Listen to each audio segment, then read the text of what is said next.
Informasi selanjutnya dari Kabupaten Ogan Komering Ulu.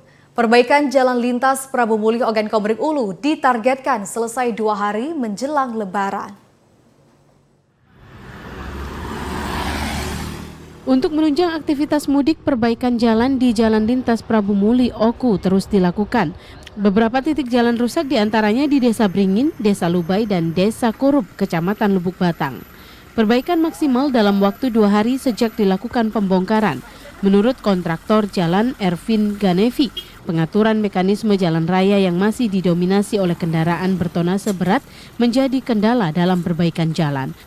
Yang kita dengan traffic aja ini. Kadang masyarakat walaupun dengan mobil-mobil umum sulit untuk pengaturan, bisa mereka ambil sedikit sabar. Sementara kita harus cepat, ya kan? Nah itu kendala-kendala. Kalau untuk teknik kita insya Allah kita jalan. Karena sifatnya kita ini memperbaiki hanya lapis ulang, kadang tambal sulam.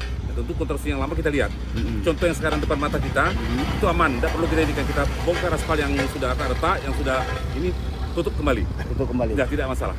Pihak konsultan perbaikan jalan menargetkan pengerjaan jalan segera selesai dalam waktu dekat. Kalau efektif sekarang kan paling tinggal 10 titik lagi kita ya, mungkin selesai hari ini. Ada 10 titik. Iya. Dari yang untuk diperbaiki hari ini. Kan selesai kapan, Pak? Insya Allah hari ini selesai, Pak. Hari ini selesai. Jadi Hari ini pengerjaan selesai, terakhir jadi kapan? Terakhir kita H-2. H-2. Jadi hari ini selesai efektifnya.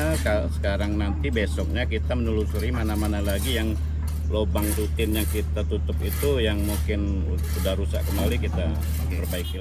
Saat ini perbaikan jalan sudah mencapai 97% dan dapat langsung digunakan para pemudik yang melalui jalan lintas Prabu Mulih Oku.